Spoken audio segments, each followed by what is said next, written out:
सबसे पहले तो मैं यहाँ के जितने भी स्टाफ हैं, प्रिंसिपल सर और बाकी जितने स्टाफ हैं, सबका मैं धन्यवाद करती हूँ। और बाकी इतना देर से आने के लिए मैं आप सभी लोगों को सॉरी बोलती हूँ, क्योंकि कहीं हम लोग को जाना था, इस वजह से ये लगा कि शायद हम लोग आ नहीं पाएंगे, लेकिन फिर थोड़ा सा मैनेज करना पड़ा, देर ही सही लेकिन आ गए हैं। और सबसे पहले तो आप लोग यहाँ पे कितने बजे से बैठे हैं? अच्छा, जितने लोग भी प्रोग्राम किए हैं आप लोग, सबसे पहले सरस्वती वंदना, स्वागत गीत जो था, और आप लोगों ने जो अभी ये प्रोग्राम किया, जितने भी सरकारी नंबर हैं उनको सभी लोगों को लगभग समझ में आ गया होगा ना कि क्या चीज़ है। मुझे बहुत ज़्यादा बताने की ज़रूरत नहीं पड़ेगी। अभी जैसे सर स्टार्टिंग में सर ही सब कुछ बता दिए हैं कि एक महिला का जो समाज में जगह है, चाहे घर में क्या है, शुरू से ही महिलाओं को ऐसा नहीं है कि सम्मान नहीं मिला है, लेकिन कहीं ना कहीं उनको थोड़ा सा पीछे छोड़ दिया गया है ना। आज आप लोग स्कूल में आ रही है तो कहीं ना कहीं आपके घर वाले भी आपको समझ पा रहे हैं, तब यहाँ पे भेज पा रहे हैं। और उससे भी ज़्यादा इम्पोर्टेंट ये है कि सरकार यहाँ तक आने में हमारी मदद कर रही है। अगर इस पोस्ट पे मैम बैठी हैं, चाहे इस पोस्ट पे हमारे जैसे बहुत सारी महिलाएं हैं, तो कहीं ना कहीं हमें वो सुविधाएं मिली हुई हैं, कहीं ना कहीं हमें वो महिला का जो एक आरक्षण है, छूट है, वो चीज़ें हैं, तभी हम लोग यहाँ तक आ पाए हैं, है ना। अच्छा, जैसे कि अभी जो एक कविता था, स्मिता की क्या नाम था, हाँ, जिसने भी बोला, आप लोग सुने होंगे, समझ पा रहे होंगे ना कि जब भी हम हिस्ट्री पढ़ते हैं तो हिस्ट्री में भी बहुत सारी वीरांगनाएं हैं, झांसी की रानी हैं, चाहे और भी कई नाम हैं जो मुझे भी मेरे वर्ड आ नहीं रहे हैं, लेकिन आप जब भी उनको पढ़ते होंगे, चाहे हिंदी के किताबों में पढ़े, उनके उसमें पोएम लिखा होता है, या फिर हम उनकी कोई ऐसी हिस्ट्री पढ़ते हैं, कोई कहानी पढ़ते हैं, तो हमें बड़ा अच्छा लगता है ना। तो हर एक महिला क्या है, यूनिक है, हम सभी वैसे बन सकते हैं, है ना। तो कोई भी, हमें जरूरी नहीं है कि कोई दूसरा समझाए या तभी हम आगे बढ़ पाएंगे। सबसे ज्यादा जरूरी क्या होता है कि हम खुद के अंदर कैसे कॉन्फिडेंस लाएं, है ना। यहाँ पे जितने भी लड़कियां आई हैं पढ़ने के लिए, हर किसी का मुझे लगता है कि सबका सपना होगा कि कुछ ना कुछ बने, है ना। कौन ऐसा होगा जो पढ़ लिख के कोई नौकरी नहीं करना चाहता होगा? हाथ उठाए वो, कोई है ऐसा? और कितने लोग नौकरी करना चाहते हैं? ऑलमोस्ट सभी लोग होंगे ना। तो यहाँ पे जितने भी लोग आए हैं, सबसे पहले आप लोग उनका शुक्रिया अदा करिए जो आपको यहाँ तक भेजे हैं ना। सबसे इम्पोर्टेंट कौन है? मम्मी पापा है ना, वही तो आपको यहाँ तक आने के लिए हर चीज की सुविधा दिए हैं, वो मेहनत करके आपको यहाँ तक भेज रहे हैं, है ना। अच्छा, चलिए ठीक है, ये बातें हम बाद में करेंगे। सबसे जरूरी जो है मिशन शक्ति अभियान जो चलाया गया है, सर ने शुरू में ही बताया कि माननीय मुख्यमंत्री जी के द्वारा चलाया गया एक अभियान है, जिसका ये 5वां चरण चल रहा है। ये जो 5.0 लिखा है ना, इसका मतलब यही है कि ये 5वां चरण चल रहा है।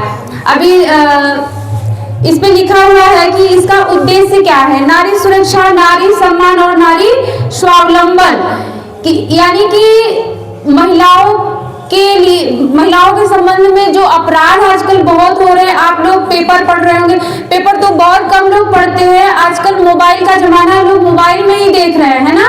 बहुत सारे तरह के अपराध हो रहे हैं, और सबसे ज्यादा अपराध कैसे हो रहे हैं? साइबर, यानी कि ऑनलाइन, है ना।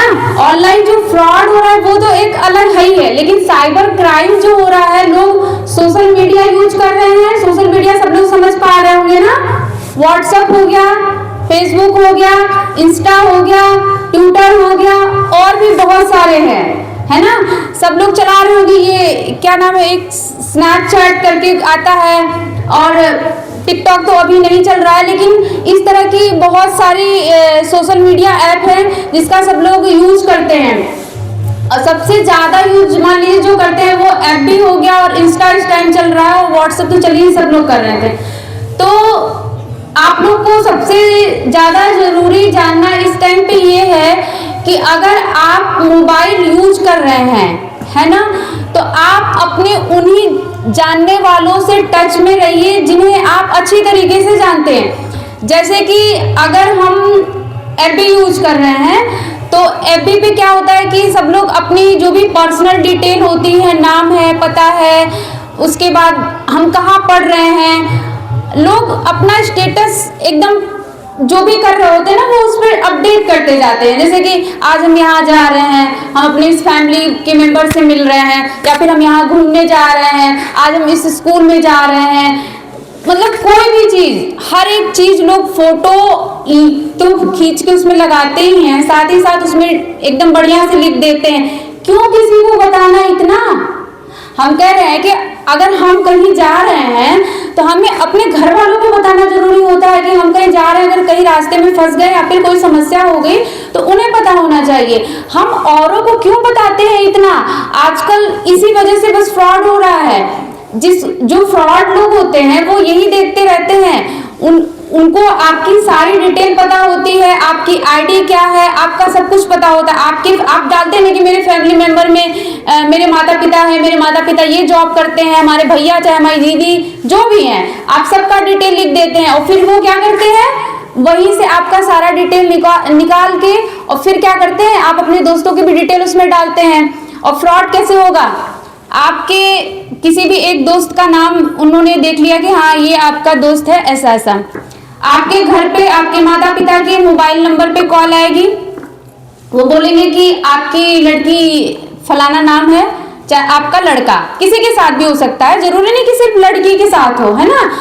तो उसमें ये बोलेंगे कि रास्ते में आपके लड़के का या लड़की का एक्सीडेंट हो गया है और तत्काल हमें इतने पैसे भेज दीजिए, चाहे 50,000, उसको जितना लगेगा इतने भेज दीजिए पैसे, नहीं उनको हॉस्पिटल में एडमिट कराना है, मैं उसका ये दोस्त बोल रहा हूँ। वो तो घर वाले परेशान हो जाते हैं, तुरंत एक बार भी क्रॉस वेरीफाई करने की सोचते भी नहीं है, तुरंत सोचते हैं अच्छा हाँ उसका दोस्त ये तो है, नाम तो यही है, बताई है वो, चाहे लड़का बताया है, और तुरंत क्या करते हैं, अकाउंट में वो बोलेगा कि आप इस अकाउंट पे पैसे भेज दीजिए, नहीं तो ये समस्या हो जाएगी, जब तक आप आएंगे तब तक शायद देर हो जाए। तो वो पैसे भेज देते हैं और उसके बाद क्या होगा, पैसे जैसे ही आप उसके अकाउंट में गए, उसने